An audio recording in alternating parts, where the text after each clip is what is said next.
Okay, so a while back, I put out kind of a first version of my second brain, where I talked about the whole concept of it, the benefits of it, and I shared my workflow and my template.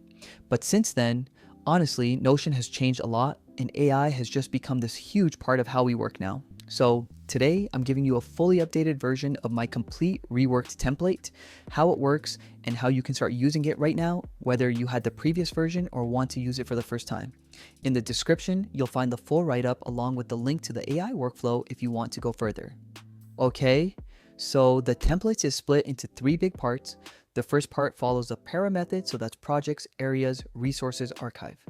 Every single database is connected back to your areas, including stuff in the productivity tools, so depending on your different areas of life, you can actually track the progress of related projects, events, goals, all of that.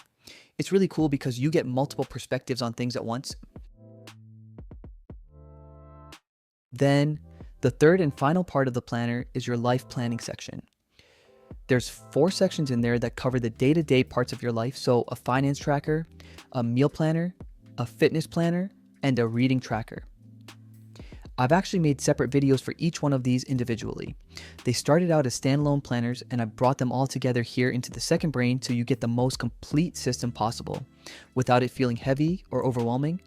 And honestly, what I love about this template is that everything's really precise. There's no fluff, no unnecessary text, just raw information like the reviews you'll see top left of every dashboard, so you instantly know what's going on and what you need to do next. Speaking of doing stuff, let's create a new project and you'll see it's genuinely so simple. Go to the project section, click new page. A new page pops up with the layout already pre-configured. First thing you'll want to do once the project's created is pick an area from the existing list. You can totally create your own too, but there's already a bunch of preset ones covering a pretty wide range of life areas. Then on the left, you've got a calendar view of your tasks. And on the right, list views broken down by task type. Any task you create on this page automatically links back to that project. So from the calendar, let's say you click on today's date, the new task automatically pulls in that date, obviously. To add the time allocated, meaning how much time you're planning to spend on it, just add it in the dedicated field. Just make sure it's in minutes, but don't worry, it'll convert to hours automatically. If you add several tasks to a project, you can manage them through those different list views on the right, like I mentioned, and whenever you update a task status, it automatically moves the project's overall progress bar forward. Also, once a task is completed, it stops counting toward the project's total time estimate. This is honestly great if you've got a really complex project with like 50 plus tasks. Watching that progress bar slowly climb and the total time shrink, genuinely so satisfying. We'll get into resources a bit later, but you can link one or more resources to a project and access them right from here too, just to support your project development. Now, let's back up for a second and look at how easy it is to manage a bunch of projects at once. Like I said earlier, top left, you've got a review that gives you the full rundown of all your tasks, broken down by day, week, and month. The progress bar and time shown there covers all non-archived tasks for the week, regardless of project. And then the dashboard itself is organized in a way that's super easy to follow. Tasks for today, this week, and all the way at the bottom, this month. Now for the areas dashboard, we touched on this briefly, but this is where all your life domains live.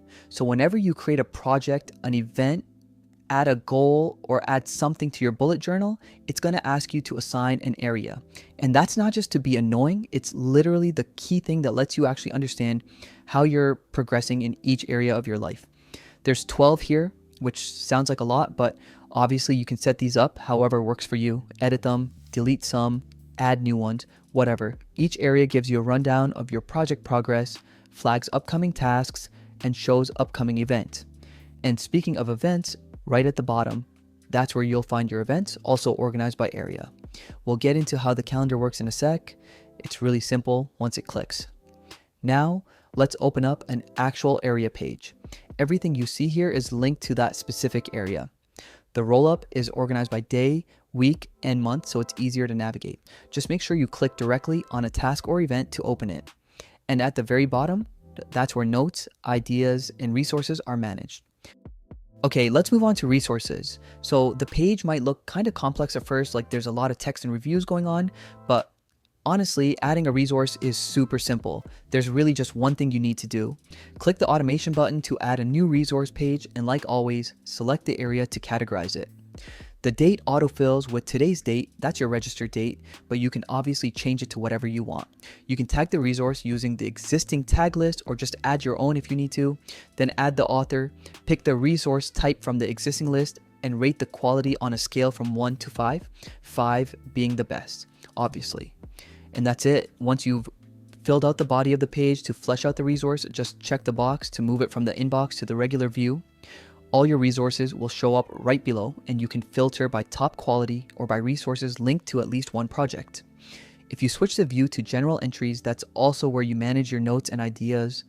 Just click new page from the inbox, fill in the relevant info, and again, don't forget to add the area. Once it's filled out, the page shows up in the inbox, obviously. To change its status, just click the dedicated button. And whenever you archive a note, idea, or resource, you'll always be able to find it again in your archives. That's where all your archive stuff lives. And the whole point of a database isn't to delete info once you've used it, it's to keep it around in case you ever need it again. Like if you want to revisit an old project or something. Alright, let's look at how to create an event and manage your personal calendar. To add an event, there's an automation button that adds a new entry straight to the inbox. And you've probably noticed by now that the whole planner follows the same three-phase capture system. Basically, everything has an inbox, a regular view, and an archive. So from the inbox tab, after renaming your event, you can adjust the date if needed. It defaults to today automatically. The status also defaults to not started, which makes sense, but you can change it anytime. Again, you'll need to assign an area to categorize the event and add one or more tags. Then pick a priority level, 5 stars being the most urgent. Once that's all set, just check the box to move it from inbox to the regular views. Depending on its status and date, it'll show up in the right tabs automatically. Same structure as tasks. So you've got views for today, this week, and this month. And just like with tasks, top left you'll find a review for your events too. Alright, so let's talk about the bullet journal. Honestly, this is basically your dedicated little space for reflection. You can organize your pages across different areas depending on whatever you want to focus on. To get started, you just click add a new page for the day, then pick an area to categorize it based on the topic. The date autofills to today, but obviously you can adjust it if you need to, and you can also add tags to keep everything organized. Once it's ready, just check the box and it moves the page from the inbox into your main views. From there, you just start writing. And as you keep adding pages, the summaries at the top of each area update automatically, so you can always see how many entries you have added to your journal at a glance. Next up, goals and objectives. So here your goals are organized both monthly and by area, which honestly makes it really easy to track everything in a clear, kind of comprehensive way. At the bottom of the dashboard, you'll see all your goals listed out, sorted by month.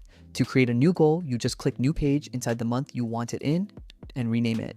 Then you set the goal using a numerical value, basically something measurable, and pick the right area to categorize it. And what's really nice is everything updates automatically, so your progress syncs across all the different views, the area breakdowns, the monthly results, and even that little summary top left of the dashboard that gives you a quick overview of all your yearly goals. Okay, habit tracker. This one's structured around 4 weeks, so the whole thing represents 1 full month of habit tracking. Super simple to use. Honestly, this demo won't take long at all. First, you add a habit just by clicking new page, and once it's renamed, it's ready to be tracked daily. You can actually have different habits from week to week, so here they're all identical across the month, but say I change a habit for one specific week, it won't affect the others. And then top of the dashboard, there's a recap for each week, and top left, a button to refresh the whole month once you're done, so you can move on to the next one. Now let's get into the finance tracker. This is a great way to keep track of your money. Before anything else, you can change the currency to whatever you use. I added pretty much every currency Notion supports. So just pick yours directly from the dashboard and you can change it anytime. One thing to flag though, changing the currency mid-use won't automatically recalculate anything. So like, if you switch from dollars to pounds partway through, the amounts you already entered in dollars won't convert. Only the currency symbol on the dashboard changes. Once you've picked your currency, go into the 2 databases, incomes and expenses, and for each one, you'll also need to update the currency directly in the database property so it displays correctly. And that's it, honestly, this is the easiest part. takes like under a minute, seriously. Getting started is super easy from there. Scroll to the bottom of the page, you'll find a few different views. Click Table Views for clarity. Let's add an income entry as an example. Make sure you're on the right view, then click the button to add a new income entry. A new page pops up under a new inbox section. Add the transaction amount. Pick a category from the existing list. This lets you sort each transaction by type and by month. Last step, add the date. That moves the row from inbox into the right subcategory for that month. And depending on the month, your category's goal progress updates automatically based on whatever target you've set. So say I bump up my income goal, the bar updates instantly. You can obviously edit, rename, or add category pages depending on your work, but I'd recommend keeping investments as is since it's specifically wired into that recap menu.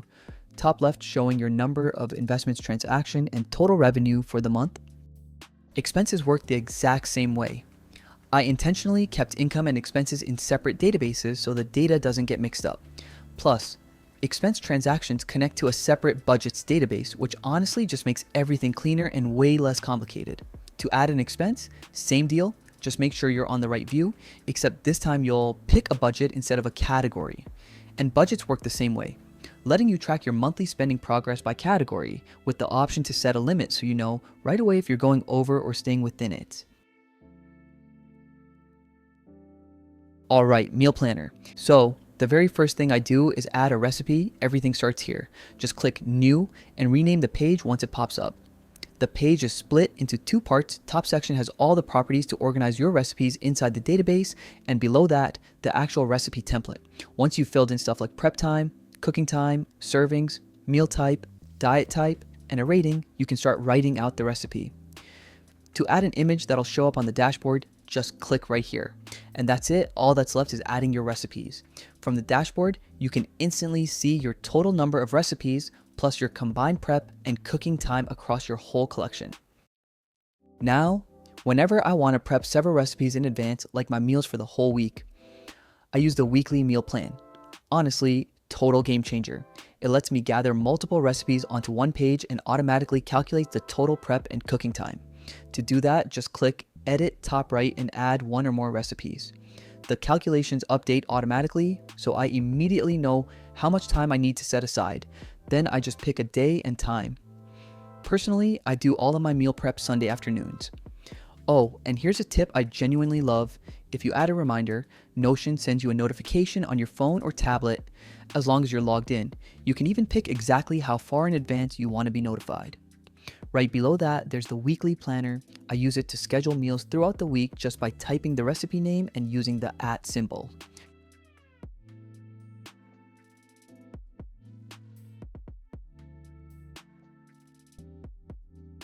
And finally, the grocery list.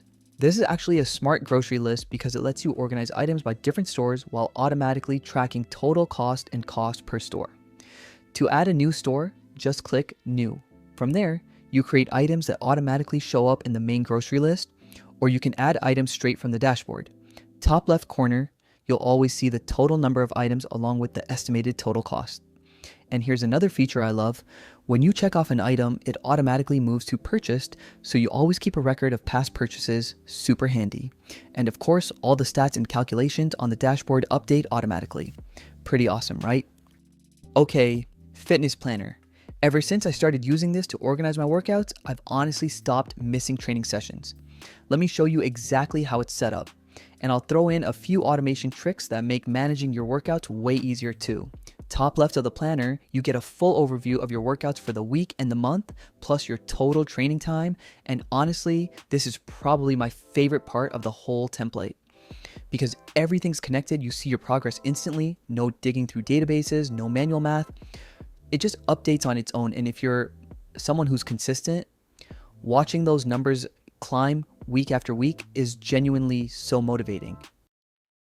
Using this planner is super simple. Honestly, one of the easiest fitness planners out there because there's really only one thing you got to do, add your workout sessions. And the best part, those sessions can be automated, so once it's set up, you barely have to do anything. Let's build one together real quick. To add a new workout, create a new page, add a date, and make sure to enable both end date and include time. This matters because the planner uses that to calculate your workout duration automatically. Then pick a workout type from the list, and yeah, you can add, edit, or remove categories whenever you want. Inside the page, there's a pre-built workout template ready to fill in. And honestly, that's pretty much it. Once you're done, rate it 1 to 5 stars and switch the status from in progress to completed. As soon as you do, your weekly and monthly stats update automatically, including total workout time. Now, the progress bar. It's linked to the weekly tracker at the bottom of the dashboard, which lets you track daily habits, fully customizable. As you check off habits through the week, your overall progress updates automatically. Pretty satisfying, not gonna lie. And here's where it gets really good. If you got recurring workouts and don't want to set up the same session over and over, you can build database templates. I'd recommend duplicating an existing one and renaming it. Let's say a dedicated leg day template. Pick the workout type, fill in the page exactly how you want it to look going forward. So every time you use that template, everything's already there waiting for you. Quick tip, make sure the empty template stays set as default. Done. From now on, creating a workout just means adding the date and time. But wait, we can go even further. If you don't even want to manually schedule recurring workouts, you can use Notion's recurring template feature. Go back into your template settings, add the time you want it to appear, then head to the template menu and set up a recurring automation. From there, choose whether it repeats every few days, weekly, or monthly. And that's it. Once it's set, Notion just creates your workouts for you automatically. Honestly, one of those small automations that saves a surprising amount of time and makes staying consistent so much easier. Okay, last one, the reading tracker. So, if you're anything like me and you absolutely love reading but never had a real system to track it, you need this. And honestly, it's way more than just a cool logging tool. This is the thing that turned me from someone who casually jumped from book to book into, well, a full-on book nerd who tracks every single reading session. Before, I'd just finish a book and move straight to the next one, never really thinking about how many books I was reading, what genres I gravitated toward, or what I was actually getting out of them. Just reading for fun, which, don't get me wrong, is totally valid. But wow, once I started using this tracker, everything changed. I went from a passive reader to a way more intentional one, more aware of what I'm reading, actively diversifying my picks, actually seeing my progress over time. So let's start by adding a book. And honestly, it's super simple. Just click the automation button and fill in as much info as you can in the properties. The tags are especially useful because they make it so much easier to find books later. Trust me, once you've got 100 books or more, you'll be glad they're there. Next, add a start date and end date. This lets Notion automatically calculate how long it took you to finish the book, and those stats show up right on the dashboard. Now, my absolute favorite property has to be page count. Enter the total pages, and as you update how many you've read, the progress bar updates automatically. Honestly, one of the most satisfying parts of this whole tracker. And here's what's even cooler, that progress isn't just tracked at the book level, it's also reflected in the monthly update section, where you can watch your reading progress throughout the month, your completion rate, total pages read, all of it. And finally, whenever you add an author, either picking an existing one or creating a new author page, Notion automatically generates a dedicated profile for them, so you can see every book you've added by that author and track your progress across their whole collection. The audiobooks database works basically the same way as books, with one small difference: the status property lets you track progress through 3 stages. And once something's marked done, it's automatically considered complete and drops out of your current books and audiobooks section. Oh, and don't forget to enter the total duration in minutes. Might seem like a small detail, but it's genuinely useful because Notion adds up all your listening time and shows it in your monthly summary. Sometimes you don't realize how many hours you've spent listening until you see that number and go, wow, that's a lot. So that's basically how the whole tracker works. Top left, you get an overview of your total books and audiobooks plus how many you've completed. Right below that, the books and audiobooks databases accessible directly from the dashboard. And if you're hunting for a specific book, super easy, filter your library by tags, just open the filters menu, top left of any database view, and pick the genre or tag you want. Another feature I use constantly, archiving. When you archive a book, it disappears from the dashboard and all the related stats update instantly. But don't worry, it's not deleted. You can always find archived books and audiobooks in their dedicated views later. And finally, at the very bottom, there's a small section for podcasts. I actually use this way more than I expected. Whenever I don't feel like leaving Notion to open a separate podcast app, I just paste the link here and boom, the latest episode shows up right inside my workspace. Pretty handy, honestly. And that's it. That's how I use this book tracker to stay motivated, track my progress, and genuinely get the most out of my reading all year long. Thanks so much for watching. I really tried to make this as complete as possible. Hope you enjoyed it, and if you've got any questions at all, drop them in the comments. And again, you'll find this planner, plus the Claude AI workflow if you want it, linked down in the description.